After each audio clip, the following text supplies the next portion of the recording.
Valérie Romero de l'École française de comptabilité. Thème du live de ce soir, c'est la micro-entreprise. Vous avez certainement dû entendre parler des nouveaux seuils depuis le 1er janvier 2018. Donc, on va voir un petit peu qu'est-ce que ça va impacter.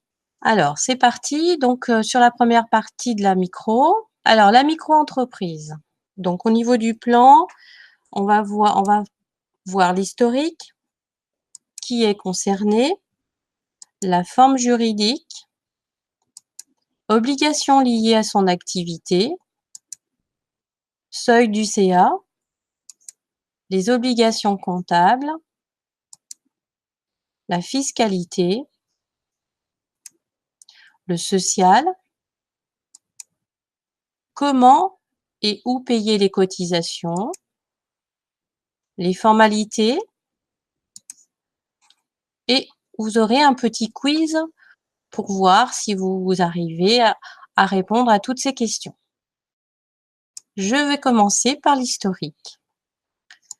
L'auto-entrepreneur, c'était l'ancien nom qu'on pouvait donner à la micro-entreprise, a été créé au 1er janvier 2009. Donc, c'est la création du régime auto-entrepreneur. En 2016, on a fait un changement de nom. On a décidé de l'appeler micro-entrepreneur. 1er janvier 2018, autre modification, cette fois-ci ni sur le nom, mais sur le seuil du chiffre d'affaires. On va aussi commencer par qui est concerné. Quelles sont les personnes qui vont pouvoir se mettre en micro? Donc, personnes qui souhaitent exercer une activité déjà indépendante, artisanale, commerciale ou libérale sous forme d'entreprise individuelle soumise au régime fiscal de la micro-entreprise. À savoir aussi, une activité de micro-entrepreneur peut être exercée en même temps qu'une autre activité. Exemple, si vous étiez salarié en CDI, en CDD, demandeur d'emploi, avec maintien partiel des allocations chômage ou bien étudiant. Quelques activités sont exclues du régime micro-entreprise.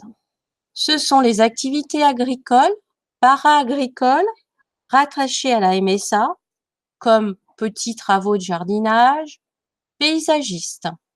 Il y a aussi les activités artistiques relevant de la maison des artistes, peintres, sculpteurs, ou de l'AGESA pour les photographes qui sont artistes et auteurs, j'insiste.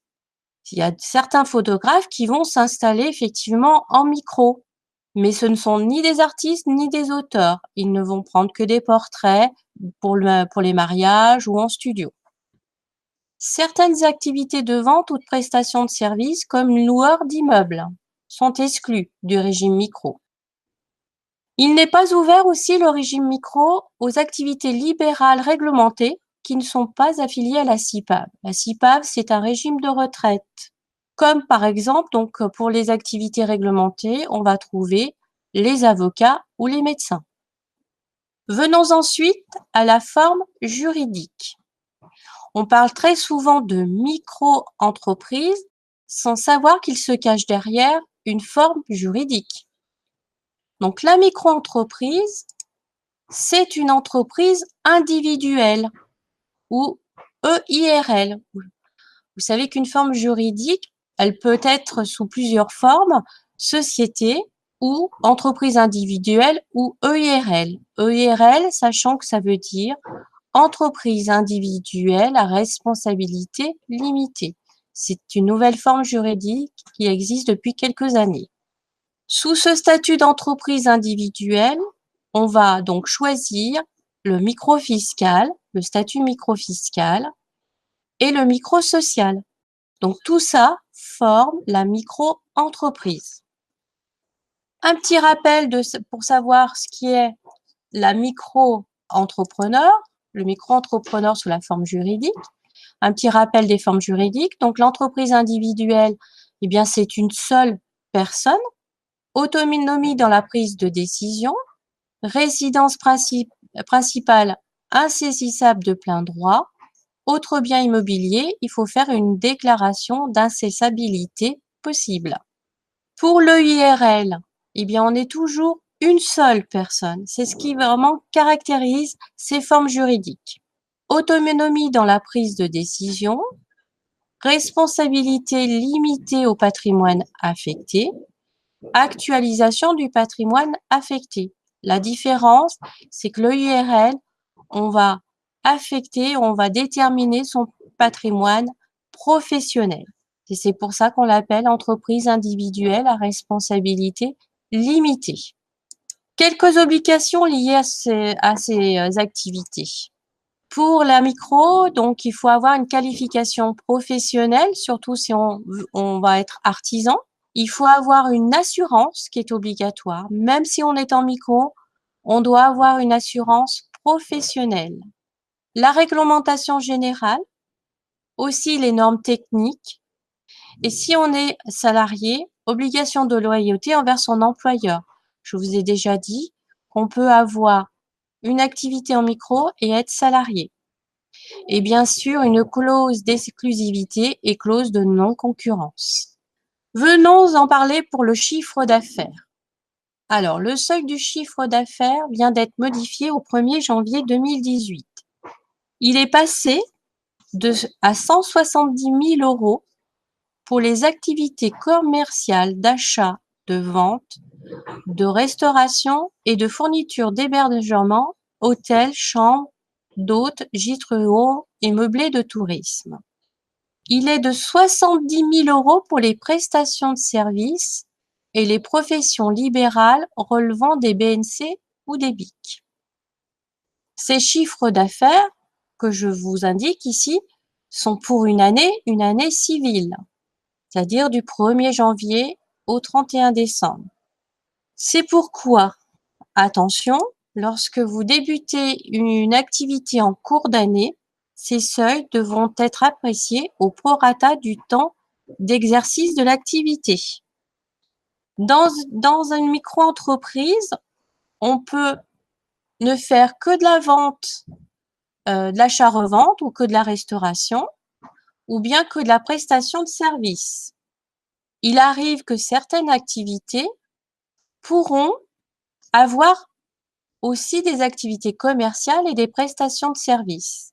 C'est pourquoi on va parler du chiffre d'affaires hors taxe pour les activités mixtes.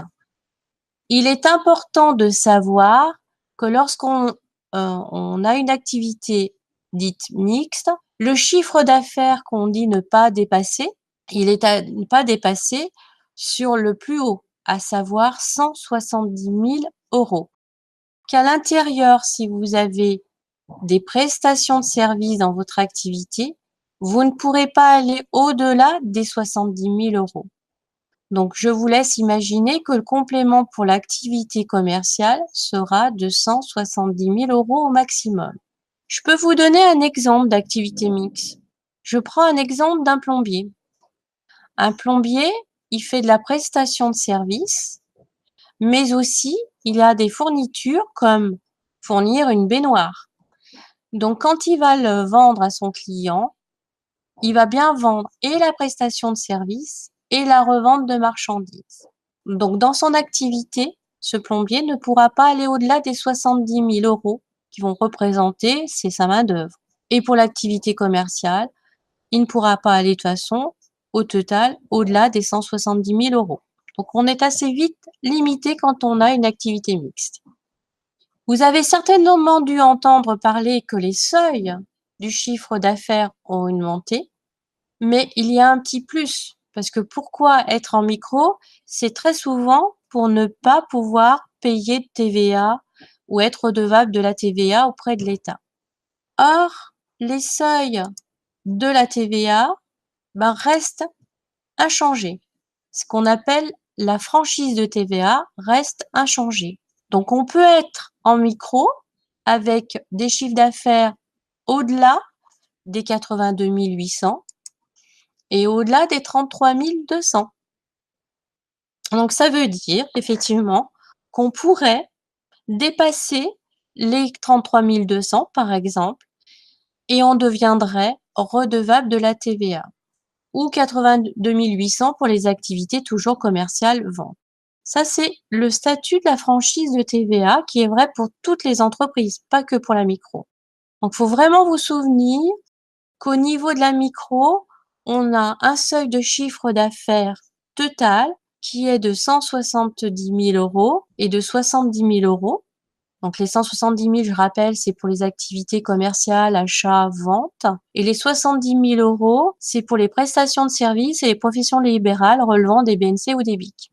Mais lorsque on parle de franchise de TVA, ce ne sont plus les mêmes. On parle bien de 82 800 pour les activités commerciales d'achat-vente et de 33 200 pour les prestations de services.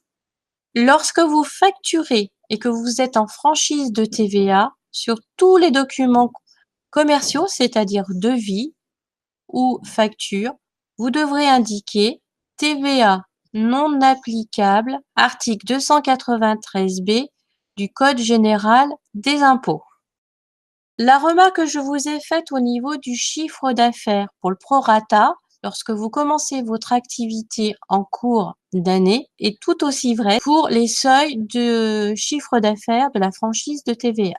On vous parlera en prorata. C'est une entreprise, donc toute entreprise, nous aurons des obligations comptables. Même si on vous dit que la comptabilité sera simplifiée, oui, elle sera simplifiée, mais on devra quand même noter nos ventes et nos achats. Alors, je reviens un petit peu sur ces chiffres d'affaires avant au niveau de la franchise de TVA pour vous dire aussi les inconvénients et les avantages. Si vous êtes donc en dessous du chiffre d'affaires des 33 200 et des 82 800, donc franchise de TVA, avantage, non facturation au client de la TVA. L'inconvénient, si je ne peux pas collecter la TVA, je ne peux pas récupérer la TVA auprès de mes achats.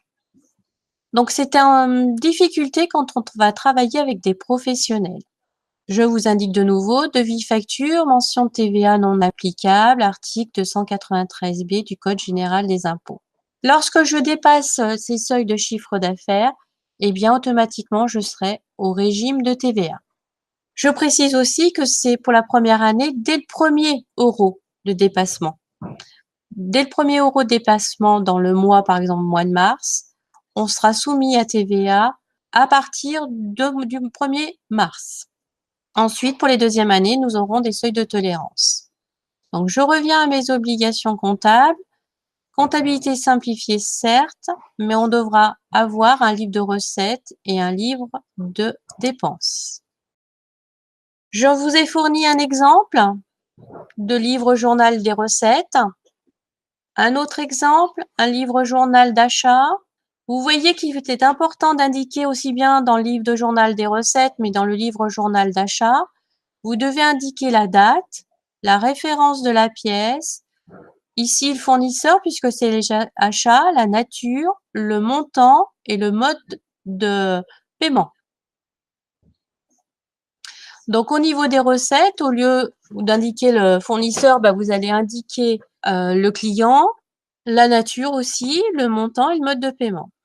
Parlons maintenant de la comptabilité. On vient de voir ce qui doit être fait au niveau de la micro. On va voir au niveau du régime de du micro fiscal. C'est un autre choix de la micro. On veut que ça soit simple, rapide. Donc, le régime de la micro a été créé pour que ça soit simple et rapide et payer ses charges au fur et à mesure, ses cotisations sociales ainsi que son impôt. Comment ça marche? Alors, vous avez deux possibilités. Soit vous allez payer votre impôt sur l'impôt sur le revenu, c'est-à-dire lorsque vous allez déclarer toutes vos revenus sur l'impôt sur le revenu qu'on fait une fois par an. D'ailleurs, bientôt, on va l'établir. Eh bien, de notre activité, on va calculer le micro fiscal, c'est-à-dire le micro BIC. On va avoir un chiffre d'affaires total hors taxe. On va appliquer un abattement de 71% sur ce chiffre d'affaires et cela nous permettra de déterminer le micro-BIC, c'est-à-dire le résultat de votre activité. Et c'est ce micro-BIC que vous allez indiquer sur votre feuille de déclaration d'impôt sur le revenu. Donc, pour les activités d'achat-revente, à chaque fois, on sépare bien les activités. Donc, les activités d'achat-revente et les fournitures de logement, on a un abattement de 71%. Les autres activités relevant des BIC, alors BIC voulant dire bénéfices industriels commerciaux, on a un abattement de 50%. Donc toujours pareil, chiffre d'affaires total, on prend 50% d'abattement et on trouve un résultat microfiscal, micro-BIC. Et pour les autres activités qui sont des bénéfices non commerciaux, on a un abattement de 34%, donc c'est les professions libérales. Mais on trouvera toujours, au lieu d'un micro-BIC, on l'appelle micro-BNC. On part toujours du chiffre d'affaires, on a un abattement de 34% et on trouve un BNC, un micro-BNC. Je vais vous montrer comment on calcule son bénéfice dans un exemple. Donc ici, j'ai pris un exemple d'activité achat-revente. Donc le chiffre d'affaires réalisé est de 62 500. Vous voyez bien que je suis en dessous des seuils prévus de 170 000.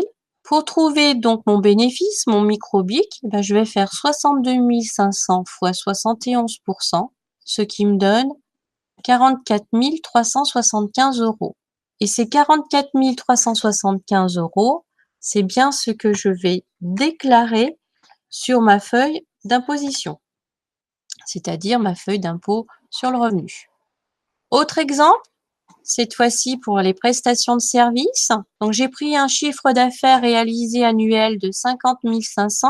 Je suis toujours en dessous du seuil de la micro. Qu'est-ce que je vais déclarer si je choisis? Parce que vous allez voir qu'on aura une deuxième possibilité, mais là, je choisis de payer mon impôt une fois par an. Donc, 50 500 fois 50%, je vais déclarer sur ma feuille d'imposition 25 250. Autre possibilité, donc la possibilité de déclarer, la première possibilité, c'était de déclarer le chiffre d'affaires une fois par an avec un abattement. Vous pouvez aussi, c'était l'avantage de la micro, de pouvoir déclarer au fur et à mesure votre impôt sur le revenu par rapport à votre chiffre d'affaires. C'est ce qu'on appelle le versement fiscal libératoire. Pour chaque activité, comme achat-revente, autre activité relevant des BIC ou BNC, vous voyez que vous n'avez pas la même imposition.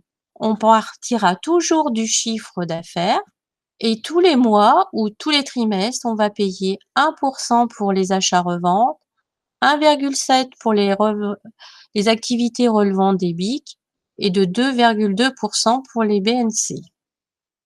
Toujours pareil, je vous ai mis un exemple. Je réalise un chiffre d'affaires mensuel de 22 500.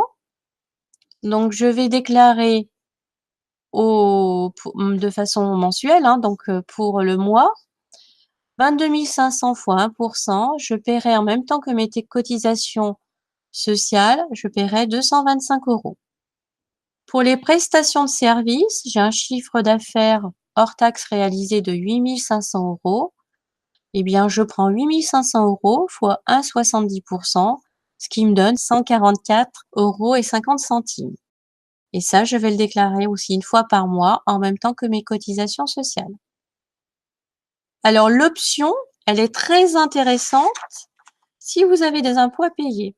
Si vous n'avez pas d'impôts à payer, si votre revenu de référence de l'année N-2 est inférieur à 26 818, excusez-moi, c'est la condition, avoir un revenu de référence inférieur à 26 818. L'option pour le versement libérateur doit être formulée aussi, on doit un formalisme à respecter auprès de la sécurité sociale des indépendants, ce qu'on appelait ex-RSI, puisque vous allez le voir, vous êtes ce qu'on appelle, lorsqu'on s'installe en micro-entreprise, on devient des TNS, des travailleurs non salariés, ou à partir du site internet dédié au plus tard le 31 décembre de l'année précédente. Ou pour les nouveaux micro-entrepreneurs, au plus tard le dernier jour du 3e mois suivant celui de la création. Comme je vous l'ai précisé tout à l'heure, vous allez payer le versement libératoire en même temps que les charges sociales. Pour en terminer avec le micro fiscal, je vous ai mis justement à quel endroit vous allez devoir indiquer lorsque vous avez pris l'option du versement libératoire sur votre impôt sur le revenu, donc c'est la 2042C Pro, il faudra donc indiquer la micro ayant opté pour le versement libératoire, donc c'est bien indiqué. Vous mettrez ici le montant du chiffre d'affaires, mais c'est tout. C'est-à-dire qu'on ne va pas recalculer un chiffre d'affaires lorsqu'on est, vous avez opté pour le versement libératoire. Une fois que c'est payé, c'est payé. Lorsque vous avez choisi de déclarer une fois par an votre chiffre d'affaires et ainsi calculer votre impôt, il sera mis sur la ligne revenus industriels et commerciaux professionnels pour les micros. Dans la fiscalité, il ne faut pas oublier de parler du CFE, c'est la contribution foncière des entreprises. Donc, vous êtes redevable de la contribution foncière des entreprises. Donc, lorsque vous avez des recettes de moins de 5 000 €, vous êtes exonéré. Après, entre 5 000 et 10 000, c'est 216 et 514 €. Entre 10 000 et 32 600, c'est 216 à 1 027. Et de 32 600 à 100 000 €, c'est entre 216 et 2 157. C'est un impôt local, donc on ne peut pas vous donner une façon de calculer puisque ça dépendra du département, de la collectivité territoriale dans laquelle vous appartenez, dont le siège social de la micro est situé. Première année, on est exonéré, l'année de création, de cette taxe. Venons-en maintenant au régime social.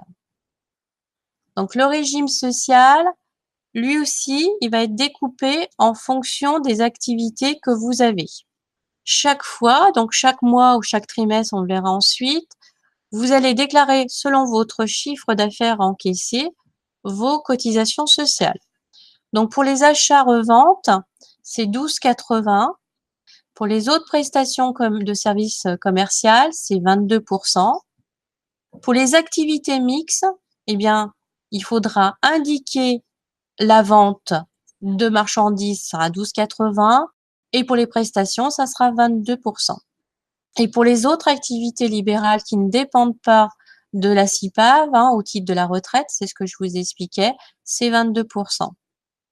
Autre contribution aussi sociale, au niveau de vos cotisations sociales, vous allez payer la contribution de formation professionnelle. C'est pas parce qu'on est en micro que nous n'aurons pas le droit à une formation professionnelle. Nous pourrons obtenir des formations. Pour diminuer certaines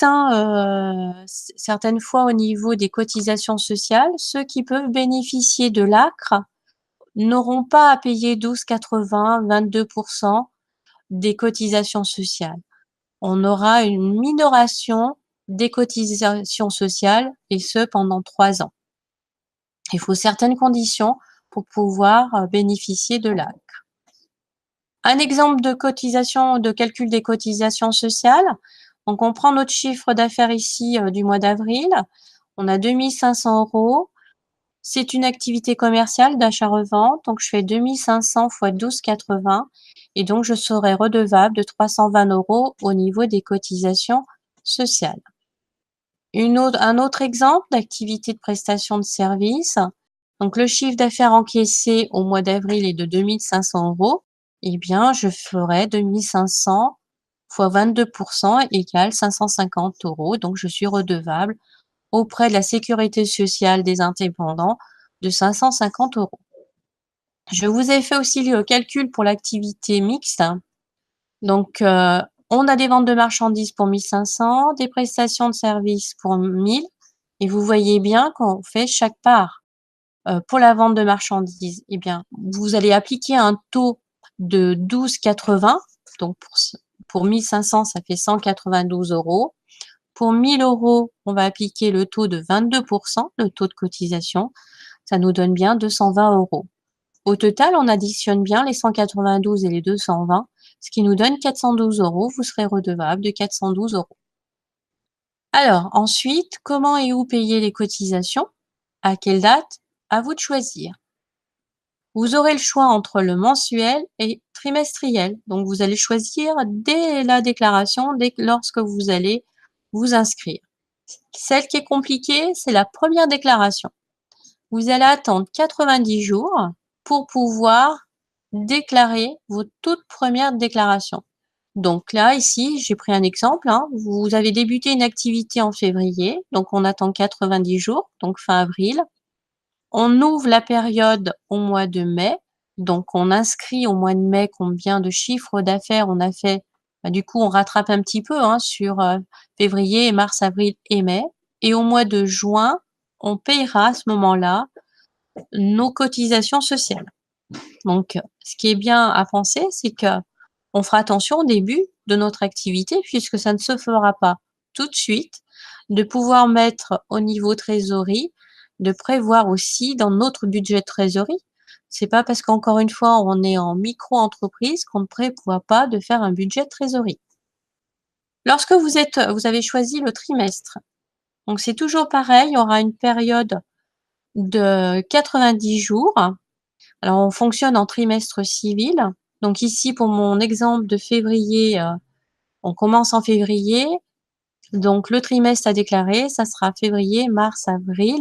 Et la période auquel ça va s'ouvrir, ça sera sur la période du trimestre civil suivant, c'est-à-dire d'avril à juin. Et nous paierons, la déclaration se refera donc fin juillet et on paiera à ce moment-là. Où payer et où déclarer.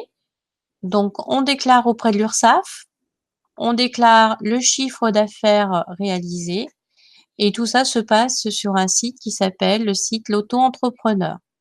On paye comment? Donc, on paye soit par chèque, soit par virement. Donc, j'en étais à comment et où payer les cotisations. Donc, quand vous n'avez pas de chiffre d'affaires, vous aurez tendance à dire « je ne déclare pas ».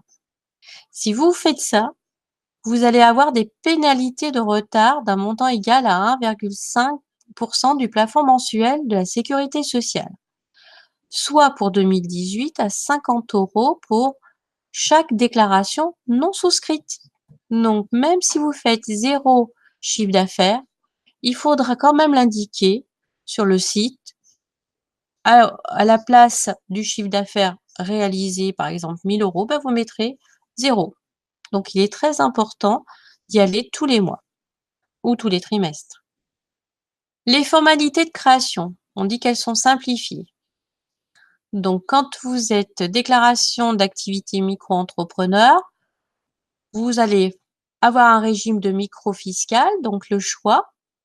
Ce choix, ça sera soit le régime de la micro-entreprise, soit le prélèvement libératoire ou versement fiscal libératoire de l'impôt sur le revenu. Et au niveau du régime social, ça sera le régime micro-social simplifié. Au niveau de l'immatriculation, donc chaque fois que vous allez vous immatriculer, en fonction de votre activité, donc pour les activités commerciales, on parle de RCS.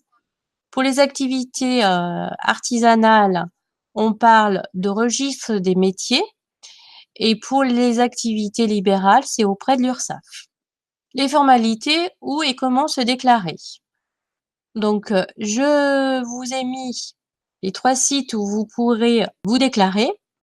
Donc, en ce qui concerne les activités commerciales, c'est le CFE Net, où vous allez pouvoir déclarer que vous souhaitez être en micro pour une activité commerciale. Pour les activités artisanales, c'est le CFE.métier, où vous aurez la possibilité de vous créer en micro-entreprise. Et pour les professions libérales, c'est directement sur le site de l'URSSAF. Pour finir cette présentation, donc un petit quiz. Donc, la question, c'est quels sont les nouveaux seuils du chiffre d'affaires à partir du 1er janvier 2018? Donc, pour ceux qui ont donc suivi cette formation, donc ce live, est-ce que vous pouvez m'indiquer sur les 3 réponses que je viens de vous mettre, quels sont les seuils? Est-ce que c'est la réponse A, B ou C? Donc, vous allez voir que c'est la réponse A qui est indiqué puisque le seuil qu'on ne doit pas dépasser au 1er janvier 2018, à partir du 1er janvier 2018, c'est 170 000 € et 70 000 €. Je vois qu'il y a de très bonnes réponses, Aurore, Frédéric. Très bien, impeccable, c'est super. Deuxième question aussi, la micro-entreprise, est-ce une SARL, une SAS ou bien, autre possibilité, une entreprise individuelle? Donc là aussi, je vous laisse répondre à ce petit quiz. Oui, c'est tout à fait ça. C'est bien une entreprise individuelle. Super. J'ai que des bonnes réponses.